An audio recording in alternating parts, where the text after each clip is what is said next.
dan kemudian berupaya untuk menghentikan atau menyingkirkan saya dengan sebelum muktamar. Dan hal itu dilakukan dengan menggunakan, saya kalau boleh memakai istilah yang lebih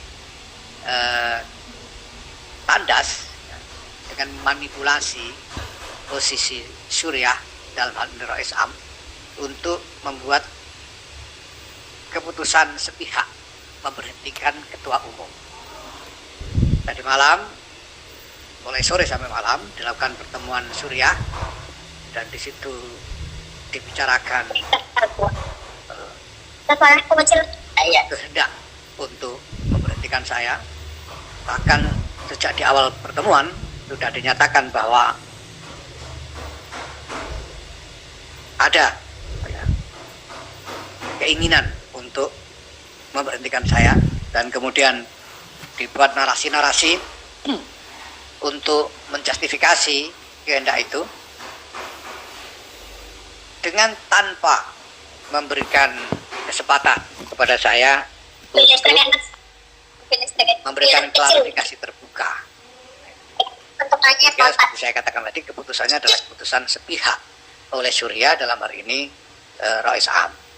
Nah, saya melihat ini bukan hanya soal jabatan saya sebagai ketua umum, ya. Karena sebetulnya saya juga tidak keberatan apabila saya sudah sampaikan berkali-kali dalam berbagai forum, termasuk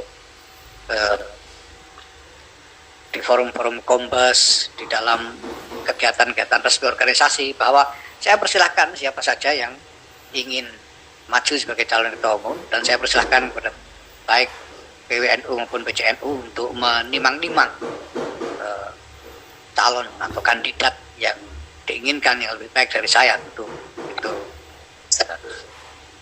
sesuatu yang perlu dikhawatirkan, ya. Tapi masalahnya dalam krisis yang terjadi saat ini terkait dengan PBNU, ada beberapa hal yang sangat berbahaya sebagai presiden bagi keutuhan organisasi secara keseluruhan. Yang pertama adalah soal mekanisme dan prosedur, bahwa upaya yang dilakukan untuk secara sepihak oleh Suriah dalam hal ini Rais Am memberhentikan saya tidak dilakukan dengan cara, dengan prosedur yang benar, yang objektif dan adil, karena sangat sepihak. Dan kedua, substansi dari narasi-narasi yang digunakan untuk menjustifikasi kehendak itu, ini juga bukan narasi-narasi yang valid. Saya bisa katakan bahwa seluruhnya merupakan narasi-narasi yang cenderung bersifat fitnah sebetulnya. Tetapi saya tidak diberi kesempatan untuk memberikan klarifikasi secara terbuka.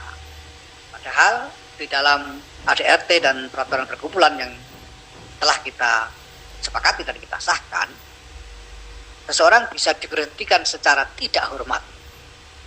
Diberhentikan secara tidak hormat. Kalau berhenti secara hormat itu kalau mengundurkan diri dan lain-lain. Tapi diberhentikan secara tidak hormat itu hanya bisa dilakukan apabila yang bersangkutan melakukan tindakan-tindakan tertentu, yaitu misalnya tindakan mencemarkan nama baik organisasi, melakukan tindak pidana, kemudian merugikan organisasi secara material, kemudian melakukan perlawanan hukum terhadap organisasi. Misalnya ini tindakan-tindakan ini yang bisa dijadikan alasan untuk memberhentikan. Nah, tentu saja